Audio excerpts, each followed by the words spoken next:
What is going on, everybody? This is the All Access podcast. It's Thursday, August 19th, and this is your home for sports in the Queen City and in the Carolinas. As usual, I'm joined with Gray tonight. Gray, how are you doing today? Man, feeling good. Got some fun stories to talk about. Some Panther football, obviously, to talk about, between talking about last week's preseason game a little bit. Yeah. Talking about, this weekend's game coming up. So there's definitely going to be some cool stuff to talk about. Yeah, I'm super excited. We do have a lot to cover tonight. Like you said, Panthers training camp, really. Some really intense battles coming out of that, happening on both sides of the ball, offensive and defensively, ahead of their game that's coming up Saturday against the Baltimore Ravens. We'll get into that. Scott Fitterer and Matt Rule kind of puzzle piecing together this offensive line. So we'll see how that's going to do. I know a lot of people have mixed emotions about how this offensive line is going to be working going forward and moving forward with Sam Darnold or PJ Walker back there. And finally, there's a real alpha emerging on the defensive side of the ball. And kind of as a whole, this team looks like they got a lot of fight in them, and I'm really excited to get into that.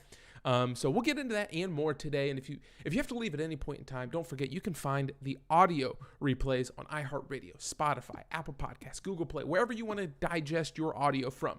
You can find us on there, or just catch the replay right here. So make sure you like and subscribe to All Access Podcasts. So, Gray, you said you have some interesting stories. What's first? What is the most important thing happening right now for you in Carolina sports? Great question. So probably the coolest thing, just as a personal thing going on today, was I was on Twitter today and just scrolling through, and I actually saw you, Bradley. You were running the account for us, and you had retweeted something with this guy who was offering out some tickets for the preseason game this weekend. He said he won the tickets, but he wasn't able to go, unfortunately. So he just said, hey, comment if you want the tickets, and DM me or email, and I'll pick a winner. And so you had done that, and by the time I saw it, it had been a little while, and nobody had commented for whatever reason. And so I DM'd the tweet to Mackie, and I was just like, hey, do you want to do this? And he was just like, yeah, let's give it a shot. And so we both commented on it, and sure enough, a couple minutes later, the guy DM'd us back, or actually tweeted at Mackie. That's back. Awesome. Was like, yeah, man, you got the tickets. Yeah, so it was super cool. Ooh. The guy was really nice, very generous. He actually DM'd me later and said he did a little sports broadcasting work himself, and so it was really cool. It was nice to just connect with some of y'all out there in Panther Nation, and so Mackie and I get to go to the preseason game too on Saturday and watch. Maybe the ones get a couple reps according to Matt Rule. So I'm pretty excited. That's awesome, man. I think the last Panthers preseason game that I went to was back in like 2018 probably. I mean, it was obviously very limited last year, but I think it was probably 2018 I was able to go. And preseason games are so much fun because you get to see guys that you're not used to seeing. Like, it's a different atmosphere, and it's a lot of fun. You get to really sit there and take in the moment and take in exactly what's kind of happening in the game. And just see some people you're never going to be able to see. So that's really cool, man. Congratulations on winning those tickets. That's awesome. Yeah. Thanks, man. It was kind of miraculous. Like, I mean, you know what I mean? I just saw it on there, DM'd it to Mackie. We acted on it, and the guy responded pretty quick. So it was kind of just, I guess, luck of the draw. But it was cool, and I'm super excited. Preseason football is still football nonetheless, and I've missed it. And it's not too often I get the chance to go to Panther games. Just being in Wilmington and having a life kind of rooted here. It's easy to get to Charlotte, but it's not like I'm right there. You know what I mean? So it can be a little more challenging sometimes. But I'm super excited. Mackie's super excited. That's awesome. I'm excited to see Sam touch the field. I've actually never seen the Ravens play before, so in person. So I'm excited. And it's another really good game to judge how this Carolina Panthers team is going to be this year, because the Ravens are not a slouch. Like, they're a decent team. They're definitely playoff contending type material. They have one of the best quarterbacks, one of the best athletes in the league in Lamar Jackson. So it's going to be interesting to see how this defense does and if they can keep it up, because just to jump straight into it, in training camp, this defense has been lights out this week. You see some of the tweets coming from Bill Voth, Joe Person, John Ellis, a lot of these guys that are kind of Panther fan favorites. They're talking 5 interceptions they got off Lamar Jackson this week, multiple forced fumbles. This defense has been flying all over the place, and I am here for it, man. It's Absolutely. So exciting. Yeah, it is exciting, and they're hungry, man. Like, these guys are young, so they have so much to prove, which is kind of the fun part. And one thing I've noticed with this defense as well is just, you do have to take into account who the Ravens are playing, so I don't want to get too ahead of ourselves, or I mean, excuse me, who the Panthers are playing on the Ravens, because the Ravens have a lot of guys out right now. They're deep into their wide receiver bench in practice right now. I'm pretty sure their offensive line rotation was pretty deep into their bench there too. So it'll be interesting to see these guys get up against the ones. I'm so excited because, to your point, Bradley, against the 2s and 3s, I mean, they're just dominating. I mean, they are absolutely eating the Ravens alive every day at practice this week, from the media that we saw from those guys you were talking about on Twitter, from any reports that I've seen coming from camp. I've seen so many videos and just been keeping up with it. And it's like you said, it's exciting. Like, it's crazy to think that this defense might be, right there with some of the best units in the league. And I feel like not many people really realize it, except for those who are kind of close to this organization and are kind of keeping in tune with some of the things that are going on, with some of these guys that maybe we don't talk about enough, Yeah. Davion Nixon was one of the big names at practice today with 2 interceptions at defensive tackle. Never going to complain about a big man getting 2 INTs, man. Absolutely. And his tape from Iowa was impressive, man. He was an absolute unit there. So I think that's, maybe going to be a really, really great sleeper pick for us when you look at depth on defensive line and being able to have just playmakers out there, guys who are willing to do the extra thing to get an interception at defensive tackle. Like, that's not something you see every day. Frankie Lavue also has been absolutely stellar, just flying around. I mean, he looks hungry to play football. He wants to start on this team. I absolutely, looking at his training camp play right now, don't see any way possible that they don't work him into that lineup somehow, get him on the field on Sundays, because that dude is a freaking playmaker and he's an athlete. He's just been tearing up the Ravens all week. Yeah, and a lot of people are saying the NASCAR package, where it's just all out, like you just went to get your speed on the field. That's something that Phil Snow is looking to implement, probably, because you have some of these really athletic-looking guys like Lavue, who is just barreling through this offense. Like, you don't have to beat them with strength if you're just faster than them. Like, that's what Brian Burns does best, and that's what Frankie Lavue is going to be doing in here. And I cannot wait to see him actually touch the field. So it's a lot of fun to watch those 3. Now, the defensive backs, we've been seeing them chirp a little bit. We've been seeing some of these videos come out that they're getting a little rough, but I want to see it. I don't want to see them lay down and roll over like they were against the Indianapolis Colts. It took them a couple shots in the jaw before they checked in and were like, oh, we're getting into this now. Like, this is football season.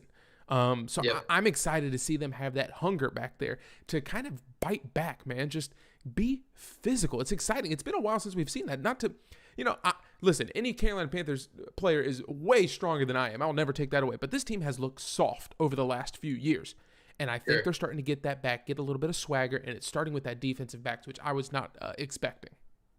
I agree. And I think, honestly, the defense, to your point, it's been a step behind. I feel like when they're out there on the field in the last couple of years, it's been like, they're making some plays, but some plays are slipping by. And like I said, it's just like they're maybe a hair slower than the guy across from them on offense. And I think this infusion of youth, maybe some coaching staff change up. It's not that Ron Rivera wasn't a good defensive coach. He's leading one of the best defenses in the NFL with the Redskins this year. But it's just a change of pace. It's a change of mindset, a fresh look at what's going on. And I'm really excited to get these young guys out there on Sunday, really get them learning this game. The thing we keep talking about here is that this unit is so young that I know we all expect them to be really good this season. And I'm not taking that away from the cards at all. But what's most exciting to me is looking at this unit 2-3 years down the line, because you get these guys out there 2 years from now. I mean, we've got some studs on this team, and they're going to be dangerous for a while.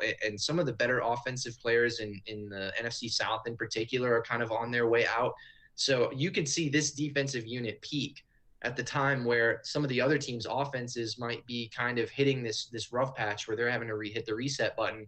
You might catch the Panthers on a really, really favorable little streak here in the next couple seasons. Yeah, not only favorable players, favorable contracts, except for that Shaq Thompson contract. And that's probably looking too far down the line. We got to walk before you can run. Of course. But this Carolina Panthers defense is shaping up. The team as a whole is shaping up to be very good for the next few years. We've talked about that many times here on the podcast, where the NFC South, it appears overall to be on the decline with the exception of the Carolina Panthers and kind of a plateau Tampa Bay. You can't really get much better than Super Bowl champions. But they have a quarterback that's aging out. Matt Ryan's aging out. Drew Brees is gone. Carolina Panthers are on nothing but the upswing. They cleaned house 2 years ago. They're in the rebuilding process while most people are starting their process. And this defense is going to be good for a very long time with so many young players and key veterans that have been added this year. Sure. Who's impressed you? We've talked about Luvu a little bit. Who's impressed you the most on defense in training camp going into Saturday? Since you're going to be at the game, who are you looking forward to most seeing in your own eyes? Maybe not best in training camp, so I'll change that. Who do you want to see the most? Is it Burns in the defensive line, Derek Brown, who I'm pumped to see, but I'll leave it to you. That's a really, really good question. And honestly, since it kind of just happened today, I wish I might have thought about it a little more because it is a good question. I feel like off the bat, it's easy to say that I'm really excited to see JC get out there. You know, everybody's talked about how big he is and how physical he is, and the fact that when he walks out there, he looks like he belongs in year one, which honestly you don't see very often with corners. And so I'm excited just to see him out there in warmups, man, and just see how he sizes up against some other people. It sounds like Matt Rule's going to get the ones out there for a couple of, possessions. And so I'm hoping the defense kind of winds up the same status that we see some of the ones out there a little bit. So I'm really looking forward to seeing how JC works off of the safety behind him, how he just kind of looks out there standing next to some of those guys. On top of that, I think one thing that I was really disappointed in with this unit early on in the season last year was their rushing defense, as surprising as that is. You know, we talk about how good this front seven has the potential to be, but last year, where this defense really struggled early on was shutting down the run. I mean, they were giving up big chunks of yards on first down, allowing really easy third down conversions. And so honestly, man, I'm looking forward to seeing hopefully this team make it really challenging on the Ravens, who are a really, really good rushing offense, to run the football on Saturday. I think that they have every ability to do that. Of course, it's exciting to get after the quarterback, but I'm looking for a little bit more nitty-gritty on Saturday, Bradley. I want to see us stop the run. I want to see us force long third down conversions and put teams in uncomfortable spots to get off the field. I absolutely would love to see that. Phil Snow obviously has his nose to the grindstone to make this rush defense better. You hear him reiterate that in practice all the time, that the rush, it starts with the run defense and getting off the field on third downs. He got tired of it last year. We need to fix that. To everyone in the chat, we do see you. Thank you so much for hopping in here. Tyree Ross, how's it going? Dude, we're doing great, man. Getting a little bit closer to kickoff, and we're finally going to see the ones that are out there, and I am stoked about that. It's a good benchmark for this rush defense, like you said. J.K. Dobbins, Gus Edwards, Mark Ingram's no longer there, but they do have great running weapons, including Lamar Jackson, who's probably the best, running quarterback in the league. But you'll see them implement some new things. They didn't straight up rush the ball a lot last year, but they have unique ways and unique twists that'll confuse the Carolina Panthers defense, and it'll be interesting to see how they respond to a unique offense. To kind of reflect a question back at you, Bradley, I'm curious, on the offensive side of things, are there anything that's standing out to you that you really want to see? There's been some stories about the offense in training camp too. I mean, there's some young players on that side of the ball that might be fun to watch. Like, I'm excited to see the defense as anybody else, but honestly, I feel like the offense is where I have more question marks. Would you agree? Yeah, and unfortunately, more question marks than answers, I think, on this offensive line still. We're seeing it patchwork together. Cam Irving initially is being listed as the left tackle, the starting left tackle. That's come out by Scott Fitterer, Matt Rule. They're going to be keeping Moten on the right-hand side. I do want to see them kind of mix it up. Maybe they bring in P.J. Walker, let Sam go sit, bring in P.J. Walker, but keep the ones in at the offensive line and move it in for a drive or two just to see how they react. Sure. Because they want to see what's the best cohesive five-man unit. And I'll also be interested to see if they bring in Tommy Trimble, who's supposed to be a better blocking linebacker than the other two guys that they have on the other two tight ends that the Carolina Panthers have. So I'll be interested to see that. But I am so pumped to see Sam Darnold finally take this field. I understand that the game doesn't speed up the longer you're in the game, so a lot of rookies will need to see the field faster. Sam Darnold's been in the league. He's very young. He's been in the league. He knows the game speed, but he might not know the playbook. He might not know how the offense is going to work. So I'm excited to see Sam Darnold and what that offensive line is going to be looking like, because I know they have a lot of experimenting to do. Yeah, the offensive line was where I was going to go with this, and it's funny because I feel like I'm always the guy who comes out with the least glorious answers when it comes to football because I'm always talking about the trenches, man. Hey, Like it's okay to be I'm boring, man. yeah, I mean I'm a big believer in the fundamentals, and in football, fundamentals means winning up front on both sides of the football, and so. For this Panthers team, I think it's fun to talk about all the weapons they have on the outside, but that's Oh what yeah. everybody talks about, And what I'm really curious to see on Saturday is what you said. Are they going to move some guys around? Are they going to give some guys different chances and different slots to put something together? I mean, they've been doing that every day in training camp. So what you're going to see on Saturday is what Matt Rule's probably determined are the best possibilities of combinations that he's going to have. And so, I think you're probably right that week one, we're going to see Cam Irving at left tackle and likely Taylor Moton on the right side. And pretty much everybody typically that you would expect to see, running through the middle there. But I would love to see them maybe consider trying out having Taylor Moton flex out to that left tackle spot. I've seen some tape of Brady Christensen playing right tackle, and He he didn't look looks bad. fantastic. I mean, he is really built to play in this league. He's a little bit older than some of these draft picks that we've got. Like he's got some age to him because he was in college a couple extra years. Mm-hmm. So I have a lot of hope for him. Maybe we don't see him play this season. I think Brady Christensen's a name that you definitely hear, if anybody goes down on that offensive line that they might be able to plug in. And on top of that, maybe 2-3 seasons from now, Mm-hmm. they let some of these guys go off contract and maybe you see Brady Christensen secure himself a spot in the starting line because I've loved everything I've seen from him so far. Yeah, and he wasn't a bad offensive lineman either in college. Like he was very well scouted. His biggest flaw was that he had short arms, right? Like that's what they're saying. He had small arms or small hands, short arms. That was his biggest flaw. He has a big old frame. So But I he's mean, huge. Him and Yeah. Deontay Brown on the right side of that line looked really good against the Colts. Granted, it is the second team, third team you're going against. Sure. But when you're being compared to someone that's at the same level as you, the second and thirds, and you're excelling, why not take a shot against the ones to see just what happens, man? Throw it at the wall and see what sticks. And this might be the case for Brady Christensen. Like he might be the answer. If you have if you have Cam Irving on the at left tackle and he's meh, and Brady Christensen is meh, protect his blind side and throw Moton over there. I'm okay with it. That is the thinking. I feel like honestly a lot more of it has to do with Moton. If Taylor Moton can sustain the production that he has at right tackle, at left tackle, then I think they do that automatically because of course you want to protect the blind side. They just paid Taylor all this money. I don't think they want to make him suffer in terms of his skill and what his skill set is. So I think if they determine, you know what, Taylor is not the same competitor he is at left tackle as he is at right tackle, I think you leave him there. You let the guy be the best player that he can be. But I think if you determine, you know what, our needs are left tackle, and this guy is performing at least a similar level, if not, equal or better at left tackle, absolutely that's where you push him. And then you figure out a way to fill your right tackle spot because it's a lot easier to have a gap at right tackle or off the blind side than it is on the blind side. So, I'd love to see Taylor Moton work out on the left side. It would be awesome to see them maybe plug in a guy like Brady on the right and maybe run with that. And if that works, man, you got Taylor Moton on a long contract and Brady on the right side playing on his rookie deal. So that becomes really exciting for this team. So, that offensive line is absolutely going to be in my scope on Saturday. Yeah, and the unfortunate thing is it's so simple to just say we need a left tackle. But every team in the league needs a left tackle. And it's hard to find because it is so imperative to that offensive line.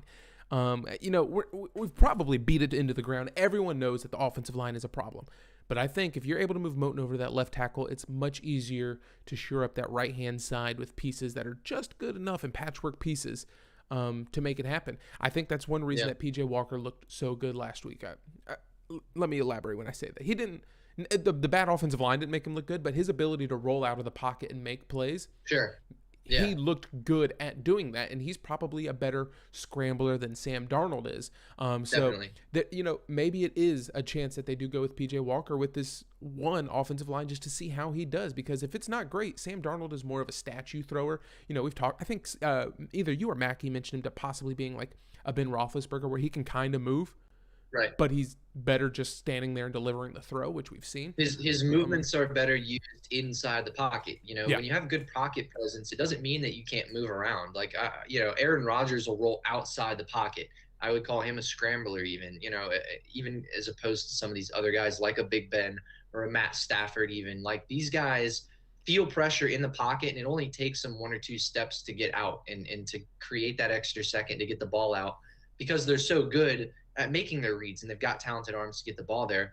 I think Sam is young, and maybe he's not, quite at the stature of a guy, obviously, like Matt Stafford or Ben Roethlisberger right now. But, at 23 years old, pocket passer, if you can figure out a way to get him a little time and teach him that footwork that they've been pounding into his head this whole training camp about how to feel pressure, use your footwork to maneuver through that, and then get the ball out accurately and through your reads. Like, I think he's very much so capable. He absolutely has the skill set in terms of his arm talent and his stature, his ability to just, stand in that pocket and see over his guys and deliver the ball. So, if they can get his footwork in check and his head in the playbook and ready to make the right plays, like, sky's the limit for him. The offensive line play is only going to help more. And the thing with offensive line that's really important is sometimes it's not even necessarily about having the best players. It's about having the unit that communicates the best and that works off of each other the best, because you're absolutely going to have guys who are,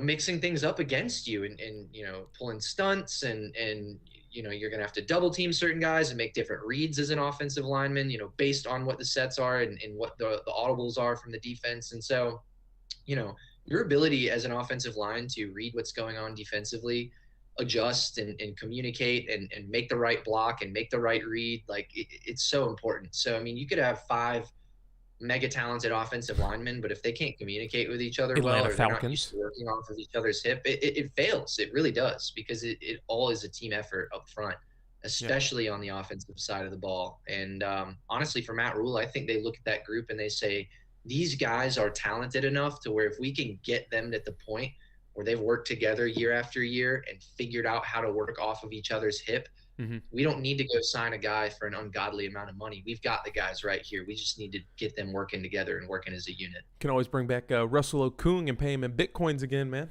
Just, most savvy payment of all time. Getting all that money in Bitcoin. You'd probably get him at a bargain now. Bitcoin's dropped, right? Yeah. Get him on the off chance. All right, so we've talked about this offensive line a little bit, and I know people want to get into the weapons, and we'll probably talk about that. You'll be able to see them when you get there. Shi Smith, Terrace Marshall still both look really, really good. Again, if you haven't seen the highlights on Twitter, make sure you're following guys like One Panther Place, John Ellis, Joe Person, Bill Voth. A lot of these guys do really, really good job of just trying to get you highlights over to them, and not to leave anyone off, but there's a lot to name that do a really good job from training camp to get you those highlights. So check them out, because Shi Smith, it'll be interesting to see if I'm assuming he makes the roster, but it'll be interesting to see who else does, because Zylstra's looked good. David Moore looked good for a while. Coming in, we thought he was going to be the clear number 3. Then you go out and get Terrace Marshall and Shi Smith, who has a little bit of Steve Smith in him, and I freaking love it. Maybe David Moore isn't the guy that we thought he was going to be coming in here. I mean, that's a really, really fair point. I think when you look at this roster right now, you absolutely know, off the bat that DJ and Robbie are going to be the 1-2 there. When you look at the depth at wide receiver, it's super open at that 3 spot, to the point where I absolutely could see Terrace Marshall working there. And I know they have him working in the slot at camp. I watched him talk about it in an interview the other day, that they've been flexing him all over the field for different sets, which I love, to not just, say you're a slot guy and you're going to work in the slot. That's a big boy to put in the slot. It is unbelievable. He's going to be a mismatch nightmare. And he worked in the slot at LSU because he had 2 guys next to him who were equally as good as he was. And so he's not, foreign to the slot position there. And he also can work outside, because we've seen that from him too. So just super, super exciting, to look at him and the ability he might have in the slot. But Shi Smith, to your point, and another Panther guy that I'll shout out on Twitter, at Panthers Culture, is a big Shi Smith guy, South Carolina guy. Shi Smith out of South Carolina is an absolute dog, man. He hunts the ball. He's a really crisp route runner. He's got sneaky speed, like really consistent hands. That every bit of what I've seen from him from camp is just a guy who's, doing everything he can to fight for a roster spot. And like you said, Bradley, maybe fight his way into that 3 spot, maybe fight his way into that 4 spot ahead of David Moore and to get on the field on Sundays. Then you throw in David Moore. I don't think he's had a bad camp at all. Everything I've seen Yeah. from David Moore has been fabulous. So, maybe he does end up at that 3 spot. And we're all surprised when he said, what about Terrace Marshall and Shi Smith?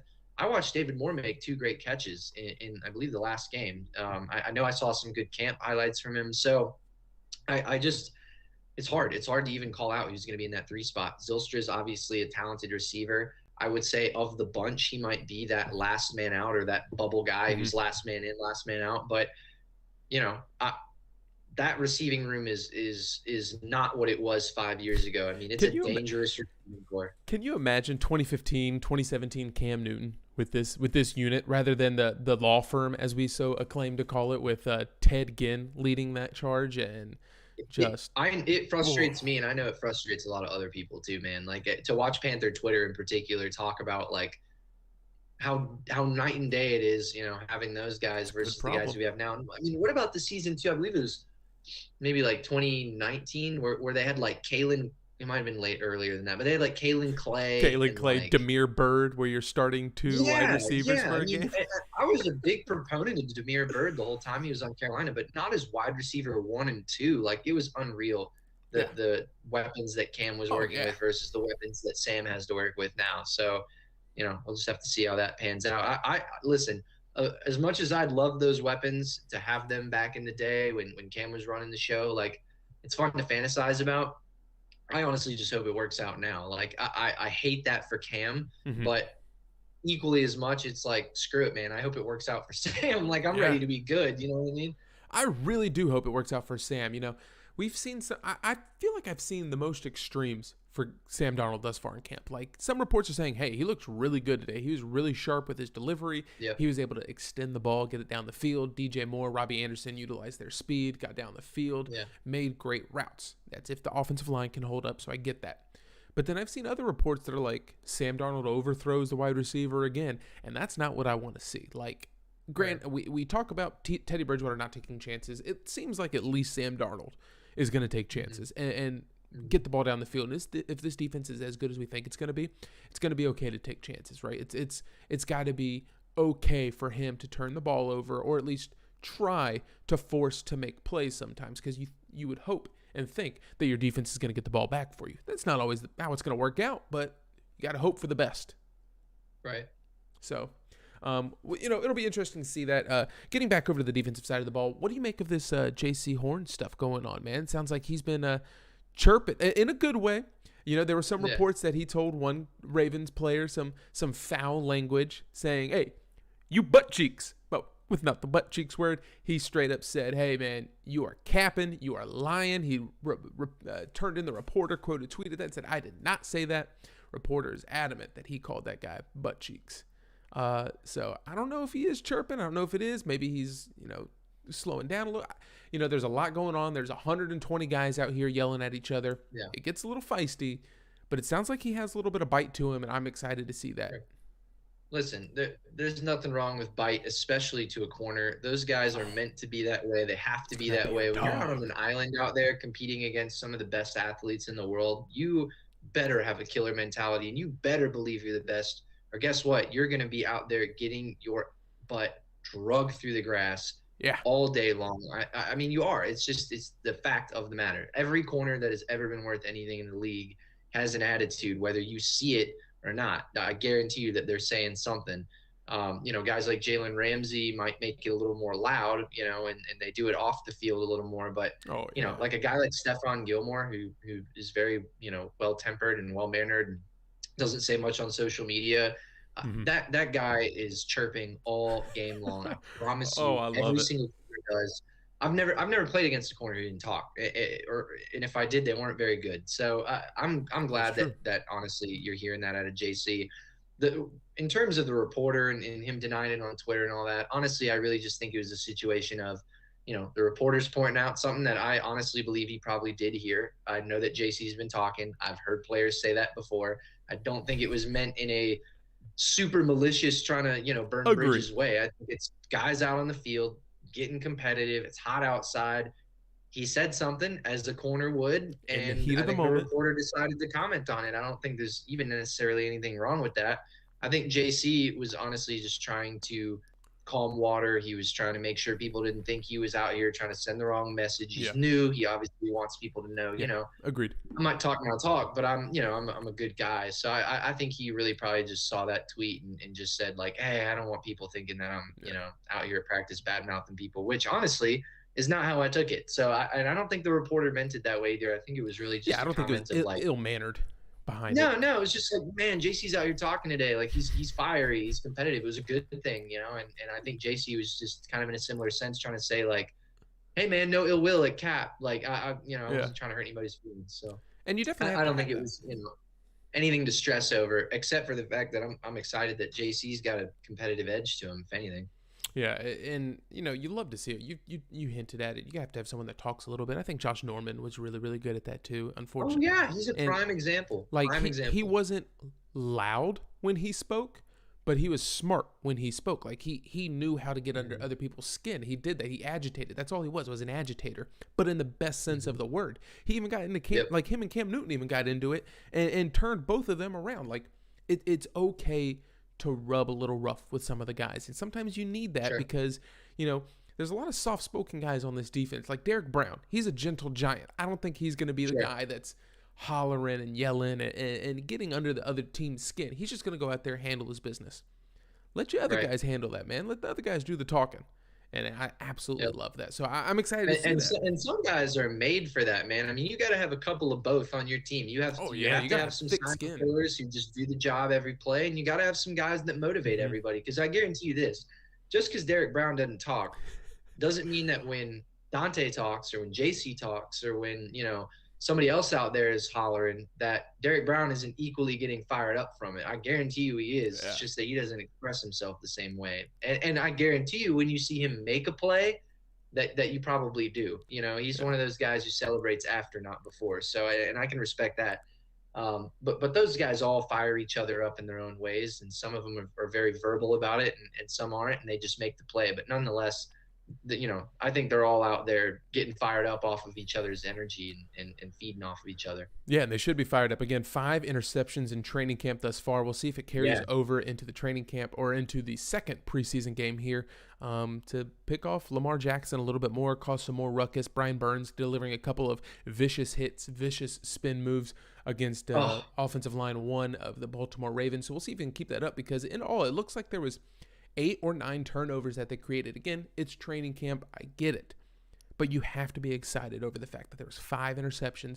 Brian Burns explodes into the backfield, forcing a couple fumbles on easy handoffs and RPO situations. Just his speed, I think, is catching a lot of people off guard. It's something we've seen. Ron Rivera didn't want to acknowledge it as he kept him as a gunner in special teams. But it's something that we've seen, and I think a lot of people's eyes are going to be open to, specifically Brian Burns. And that absolutely seeing him this weekend, Saturday, is going to be so much fun to see him take the field. Man, and I'll tell you what, like if you look at the narrative of this team this time last year, it was a lot different. Like I know the league itself maybe isn't recognizing it. Like the NFL as a whole might see this team still as a, bottom quarter team, but just looking at this as a whole, if you're a part of Panthers Nation, if you're in Panthers Twitter, if you keep up with this team, there's no doubt in your mind that the vibe is different this season than it was last year. I mean, this time 100%. Last season, we were looking at this defense. We said, yeah, there's a lot of young, good players, but they're really young, and we have no idea what the corner situation is. And we were literally talking about coverage breakdowns in joint practice every day. I remember it, like talking about like another busted coverage for the Panthers, another deep touchdown for this team. Like it was day in and day out that they were having struggles. And Matt Rule was saying, we got to clean things up, and this is a young team, and we got to have some patience. And I think the narrative is still similar in the sense that it's a young team, and there is, some things that are some things rather that they've got to figure out still. But the overall vibe is different. They know they're talented. They're making plays. They're forcing turnovers. The mistakes they make are not monumental, it seems like. They're smaller mistakes, things that you're now cleaning up rather than saying, okay, we got to hit the reset button. Like that's not where this team is anymore. They've figured themselves out. I think they have somewhat of an identity, and now they're just figuring out the kinks. So it's definitely a good place to be for this defense. Yeah, becoming one cohesive unit. Those DBOs, don't beat ourselves runs that they've been doing, I think all training camp has really, really helped them become closer to one another. Like you said, the offensive line is one unit.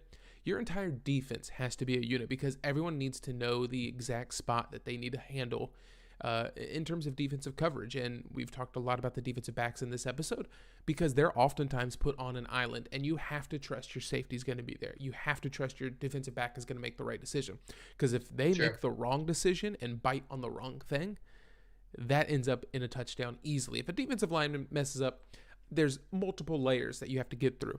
A safety over the top. One thing messes up everything else. Absolutely. Yeah. Everybody's got to play off each other. Yeah, so it's going to be good to see how this defense changes over the years. We've talked about it several times. You know, they turned a corner last year. I think they're going to continue to improve. And they're finally getting that national recognition of, hey, Phil Snow actually is doing a really good job with this defense. So we're excited to see where it's going. If you have anything in the chat that you want to talk about, let us know. I mean, we're always happy to talk about whatever you want to talk about. We say it constantly. You drive the direction of the show, so we thank you for all the comments and replies that you put in the chat, and let us know where we're wrong. I am clearly not the smartest man in the room. I like when you guys call us out or say something. It's fun. I like talking with y'all. Yeah, it's so much fun where they're like, listen, Bradley, that's stupid. That's not going to happen. And, you know, hey, sometimes we got to have a little healthy balance in our life over who's going to be saying what. So what else is on your plate right now, Gray? What else is going on in Panther Nation or in the Carolinas? Man, that's a good question. Okay, this is totally off topic. I have you always ask. I'm fine me, with off Bradley, topic. Like, yeah. You ask me what's on my mind. You'll be like, what's going on? What you thinking? Talk about anything. Yeah. So I've got something for you today. I feel like a lot of times I don't, and I just cop out, bringing sports back up. This has nothing to do with sports, but this happened to me today. If you're in the chat, tell me if I was wrong or right to do this, because I legitimately want to know. What's up, Josh? Funny, and I'll tell you that Mackie just walked in. He's standing next to me over here while we're podcasting. Some of you regulars know Mackie. He's in here, so you might see him and floating around in the back for a second. But no. So today. And like I said in the chat, please, respond accordingly. But today I'm at work and I go to lunch and I go to pick up a burger to go at this place that I like. And I go in and I get my burger and I come out of the restaurant and kind of turn the corner left really quick as I'm coming out, and standing right there on the corner, like, of the restaurant, I kind of just like literally looked up as I was walking, past her, is this woman. And she is very, very clearly pregnant. Like, I'm talking like easily like 7, 8, maybe 9. Like she was pregnant. Okay. Yeah. And there was no doubt about it in my mind. And so what's interesting about this is this really has nothing to do with the fact that I had pointed out that she was pregnant. It was the fact that she had a phone in one hand and she was looking down at it, kind of doing her thing. And she was smoking a cigarette in the other hand.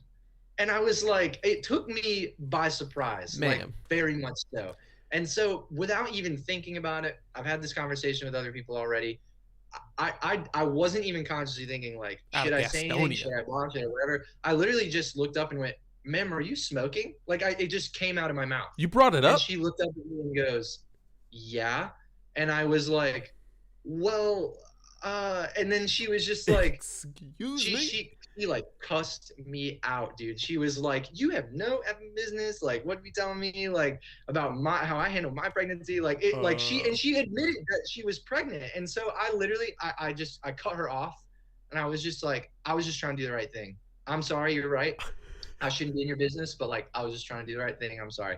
And I walked. She stopped talking. I went back to the office. That was the end of the entire conversation. But I feel bad. I can't believe you were trying to do the right thing. Because it was like, did I insert myself in her business, or was everyone walking by just letting her get away with something she wasn't supposed to be doing? And I was the one person who was just like, are you smoking a cigarette? Like, you're clearly pregnant. I had very mixed emotions about it afterwards. I wasn't sure if I did the right thing or the wrong thing or what to do. But yeah. I cannot believe that she did that. That's so messed up. Like, I would have called her. I would have ripped it out of her hand and put it out for her. I would have put it out for her. I would have said, ma'am, here's my Sprite. Put the cigarette in the Sprite. Have you read the side of this container? It literally says smoking. is not for Josh feels pregnant me. women. Josh in the chat says, "Dang, Gray," with some laughy faces. Like, dude, I didn't know what to do. I couldn't even think about it. I just was like, "Are you smoking a cigarette, ma'am? Like, what on earth?" And Probably said it I while mean, you're I guess rolling I your get, eyes, too. man, I guess you got to handle your life however you want. But at that point, like, it's someone else's also, like your kid. Like, it was just weird, man. I've never seen anything like that. And I was talking about it with my girlfriend, and we were kind of just like, she was saying like, well, you know, she's probably mad that you were up in her business. And I was like, Probably honestly, were, I man. She's bet she probably was having a mad tough because day.